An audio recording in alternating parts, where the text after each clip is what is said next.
In the previous video, we created a custom brush in Photoshop to be used as the age spots for the back of our monster. So now that we've created that brush, let's go ahead and start to make these age spots for the monster's back.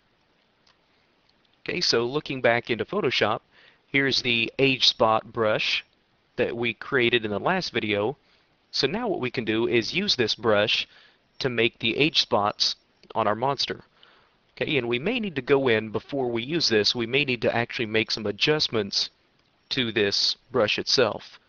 Okay, so let's take a look, and you can see looking at my brush, this is going to be a pretty large age spot. So the size that it is right now is probably going to be too large. Okay, so in the brush's palette, let's go ahead and lower the diameter on this to something looks like about, 20.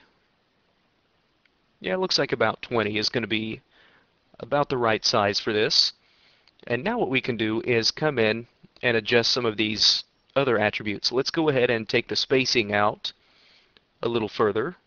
So these have got a decent amount of space between them. Looks like this is about 122%. Let's go ahead and turn on the shape dynamics. Okay, I'm going to go ahead and take the size jitter up quite a bit. Okay, so that way each one of these spots is a different size.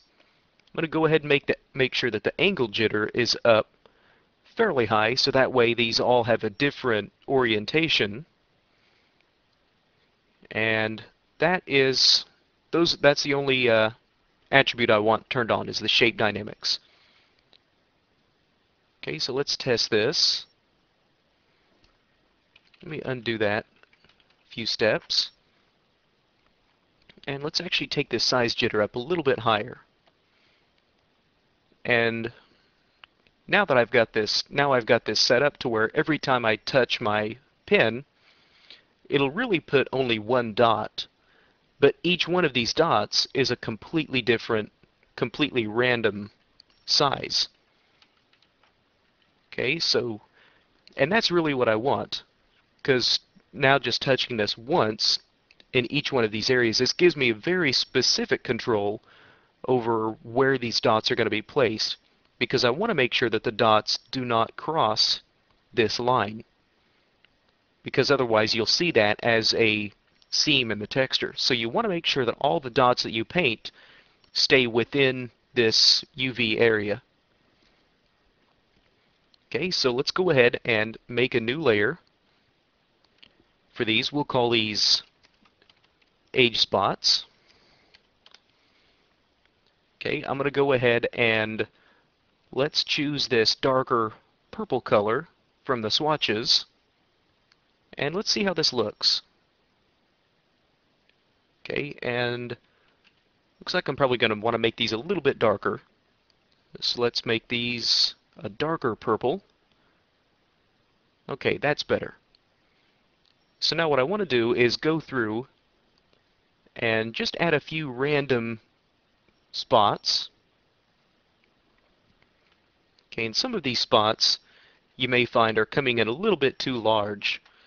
So you may have to do a little bit of just trial and error on maybe undo. If you find that some of these spots are coming in still too large, you can always come in and just adjust this diameter down to a smaller size, and then add some smaller spots wherever you need them.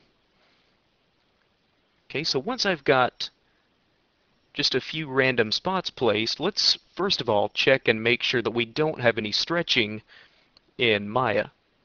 Okay, so let's go ahead and save this.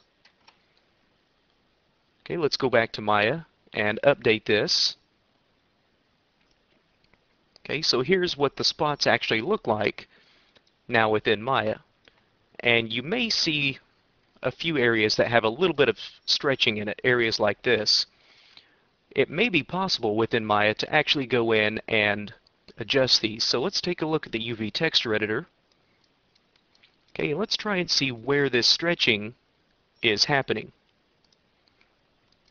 Okay, and that is this area right here. If we select this UV, we can now see that area becomes active. So let's see if there's anything we can do within this UV texture editor to try and fix some of this stretching. So by adjusting this UV texture editor, we can control how this texture is going to be placed across this surface. And more often than not, you can use this to fine-tune some of these areas, like you see here, that are actually stretching a little bit. And actually make some subtle adjustments to this to make sure that that stretching gets eliminated. So by adjusting a few points, I've actually managed to pretty much eliminate that stretching that was occurring right in this area. So in the next video, we'll continue adding some more of these age spots.